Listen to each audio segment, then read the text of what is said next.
How to Succeed, or Stepping Stones to Fame and Fortune, by Orison Swett Marden. Chapter 25, Riches Without Wings. Walk worthy of the vocation wherewith ye are called. Ephesians chapter 4, verse 1. Abundance consists not alone in material possession, but in an uncovetous spirit. Selden. Less coin, less care. To know how to dispense with wealth is to possess it. Reynolds. Rich, from the very want of wealth, is heaven's best treasures, peace and health. Gray. Money never made a man happy yet.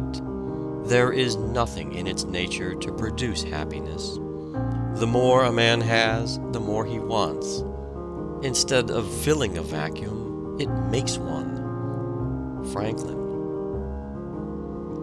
There are treasures laid up in the heart, treasures of charity, piety, temperance, and soberness. These treasures a man takes with him beyond death when he leaves this world. Buddhist Scriptures. It is better to get wisdom than gold, for wisdom is better than rubies, and all things that may be desired are not to be compared to it.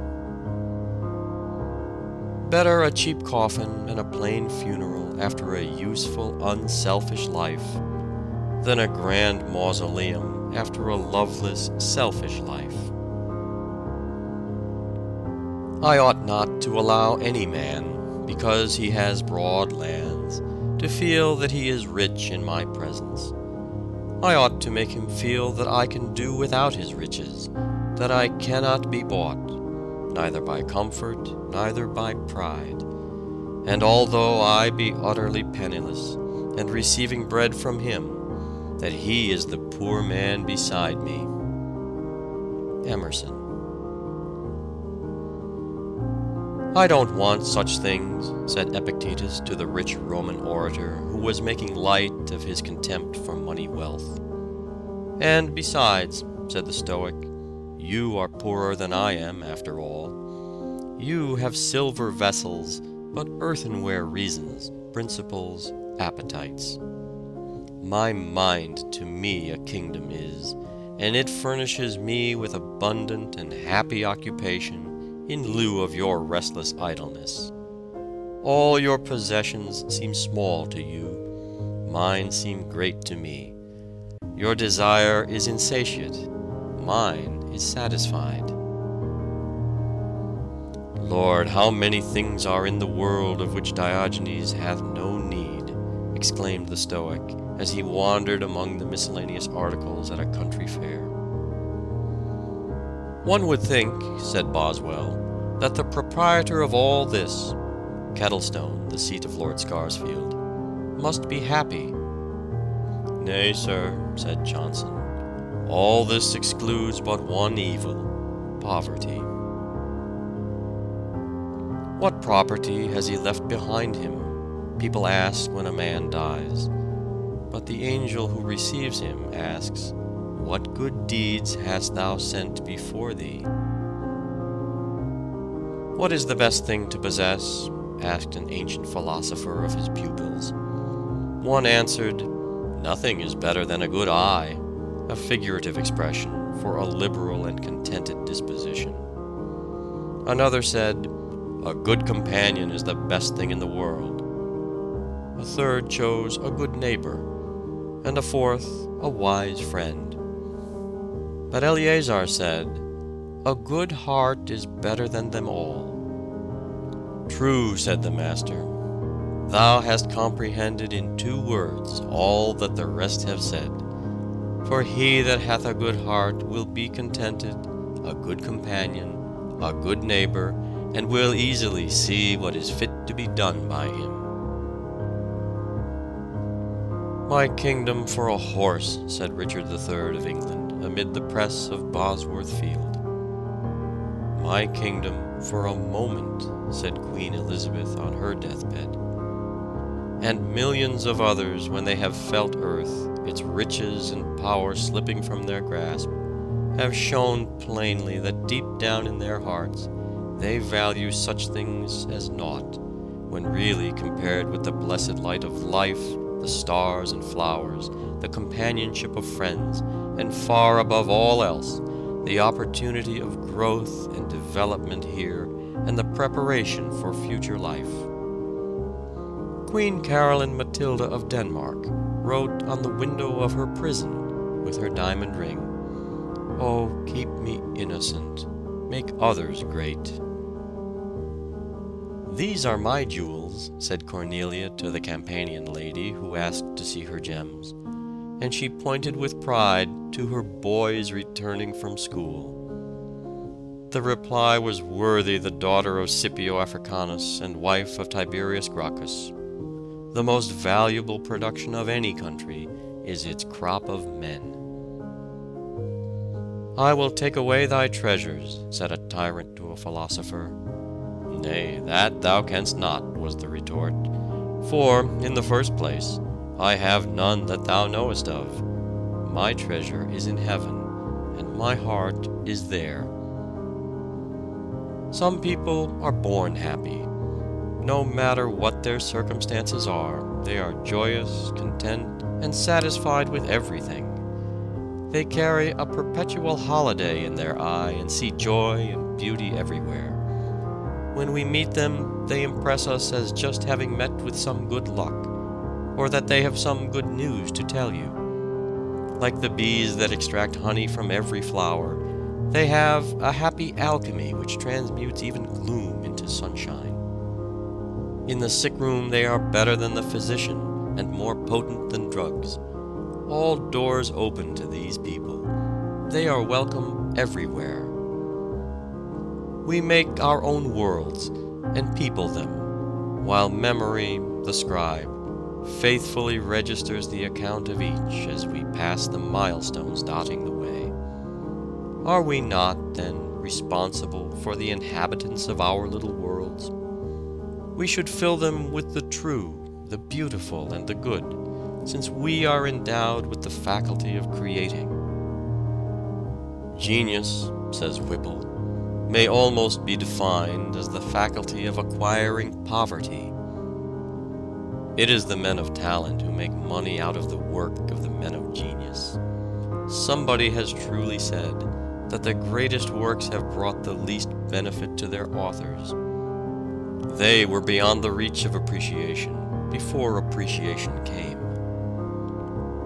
There is an Eastern legend of a powerful genius who promised a beautiful maiden a gift of rare value if she would pass through a field of corn, and, without pausing, going backward, or wandering hither and thither, select the largest and ripest ear, the value of the gift to be in proportion to the size and perfection of the ear she should choose. She passed through the field, seeing a great many well worth gathering, but always hoping to find a larger and more perfect one. She passed them all by, when, coming to a part of the field where the stalks grew more stunted, she disdained to take one from these, and so came through to the other side without having selected any. A man may make millions and be a failure still. Money-making is not the highest success. The life of a well-known millionaire was not truly successful. He had but one ambition. He coined his very soul into dollars. The almighty dollar was his son, and was mirrored in his heart. He strangled all other emotions, and hushed and stifled all nobler aspirations. He grasped his riches tightly till stricken by the scythe of death, when, in the twinkling of an eye, he was transformed from one of the richest men who ever lived in this world to one of the poorest souls that ever went out of it. Lincoln always yearned for a rounded wholeness of character, and his fellow lawyers called him, quote, perversely honest, unquote. Nothing could induce him to take the wrong side of a case, or to continue on that side after learning that it was unjust or hopeless. After giving considerable time to a case in which he had received from a lady a retainer of $200, he returned the money, saying, "Madam, you have not a peg to hang your case on." "But you have earned that money," said the lady. "No, no," replied Lincoln, "that would not be right. I can't take pay for doing my duty." Agassiz would not lecture at $500 a night, because he had no time to make money. Charles Sumner, when a senator, declined to lecture at any price, saying that his time belonged to Massachusetts and the nation. Spurgeon would not speak for 50 nights in America at $1,000 a night, because he said he could do better. He could stay in London and try to save 50 souls. All honor to the comparative few in every walk of life, who, amid the strong materialistic tendencies of our age, still speak and act earnestly, inspired by the hope of rewards other than gold or popular favor. These are our truly great men and women. They labor in their ordinary vocations with no less zeal because they give time and thought to higher things. King Midas, in the ancient myth, asked that everything he touched might be turned to gold, for then he thought he would be perfectly happy. His request was granted, but when his clothes, his food, his drink, the flowers he plucked, and even his little daughter whom he kissed, were all changed into yellow metal, he begged that the golden touch might be taken from him. He had learned that many other things are intrinsically far more valuable than all the gold that was ever dug from the earth. The beggarly Homer, who strolled God knows when, in the infancy and barbarism of the world, was richer far than Croesus, and added more wealth to the world than the Rothschilds, the Vanderbilts, and Goulds. An Arab who fortunately escaped death after losing his way in the desert without provisions tells of his feelings when he found a bag full of pearls, just as he was about to abandon all hope. "I shall never forget," said he, "the relish and delight that I felt on supposing it to be dried wheat, nor the bitterness and despair I suffered on discovering that the bag contained pearls."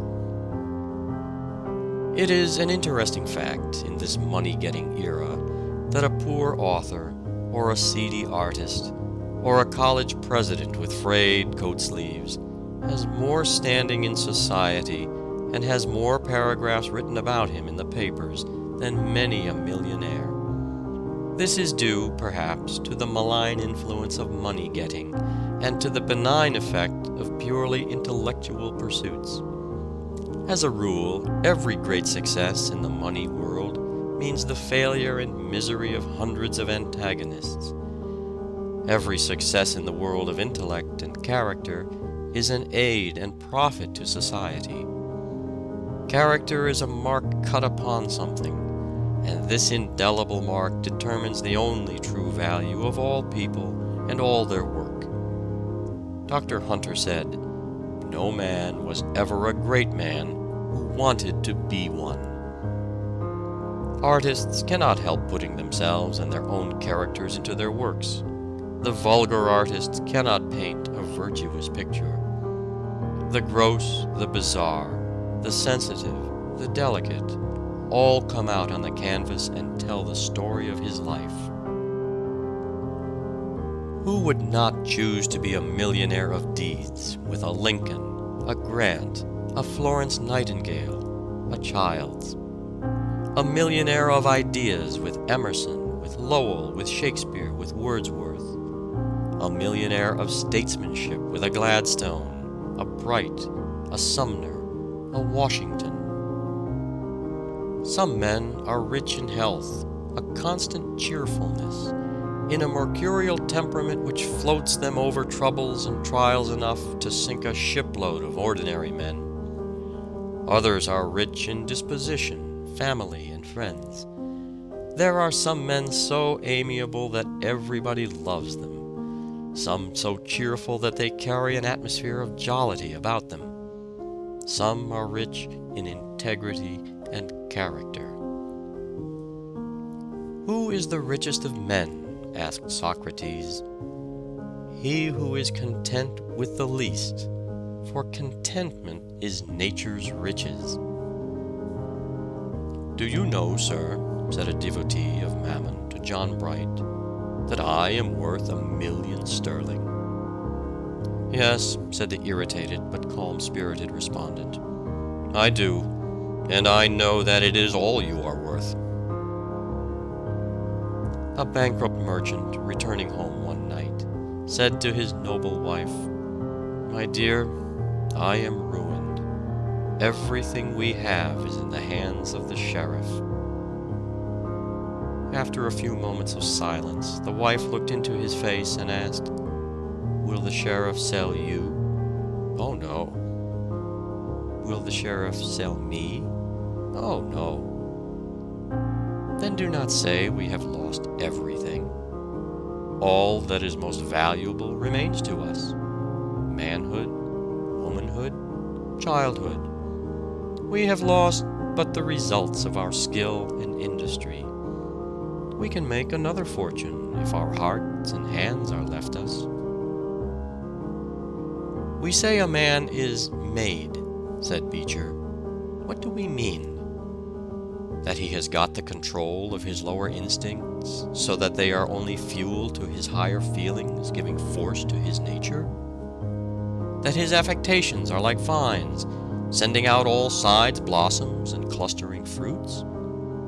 That his tastes are so cultivated that all beautiful things speak to him and bring him their delights?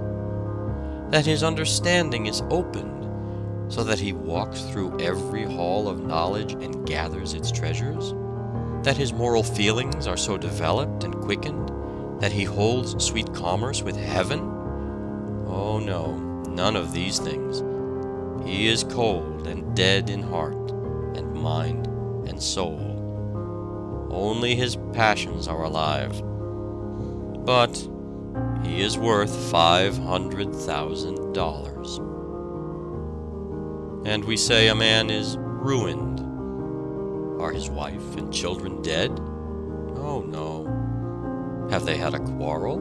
And are they separated from him? Oh no. Has he lost his reputation through crime? No. Is his reason gone? Oh no, it is as sound as ever. Is he struck through with disease? No. He has lost his property, and he is ruined. The man ruined. When shall we learn that a man's life consisteth not in the abundance of things which he possesseth?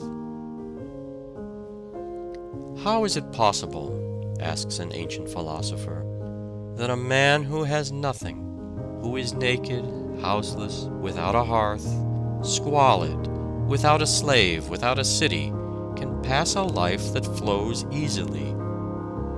See, God has sent you a man to show you that it is possible. Look at me, who am without a city, without a house, without possessions, without a slave. I sleep on the ground. I have no wife, no children, no praetorium, but only the earth and heavens, and one poor cloak. And what do I want? Am I not without sorrow? Am I not without fear? Am I not free? When did any of you see me failing in the object of my desire, or even falling into that which I would avoid? Did I ever blame God or man? Did I ever accuse any man? Did any of you ever see me with a sorrowful countenance? You are a plebeian, said a patrician to Cicero. I am a plebeian, replied the great Roman orator. The nobility of my family begins with me. That of yours will end with you. No man deserves to be crowned with honor whose life is a failure, and he who lives only to eat and drink and accumulate money is surely not successful. The world is no better for his living in it. He never wiped a tear from a sad face, never kindled a fire upon a frozen hearth. There is no flesh in his heart. He worships no god but gold. Why should I scramble and struggle to get possession of a little portion of this earth? This is my world now. Why should I envy others its mere legal possession? It belongs to him who can see it, enjoy it. I need not envy the so-called owners of estates in Boston and New York. They are merely taking care of my property and keeping it in excellent condition for me. For a few pennies for railroad fare whenever I wish, I can see and possess the best of it all. It has cost me no effort, it gives me no care. Yet the green grass, the shrubbery, and the statues on the lawns, the finer sculptures and paintings within, are always ready for me whenever I feel a desire to look upon them. I do not wish to carry them home with me, for I could not give them half the care they now receive. Besides, it would take too much of my valuable time, and I should be worrying continually lest they be spoiled or stolen. I have much of the wealth of the world now. It is all prepared for me without any pains on my part.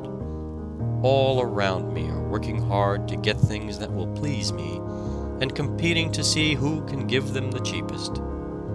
The little I pay for the use of libraries, railroads, galleries, parks, is less than it would cost me to care for the least of all I use. Life and landscape are mine. The stars and flowers, the sea and air, the birds and trees. What more do I want?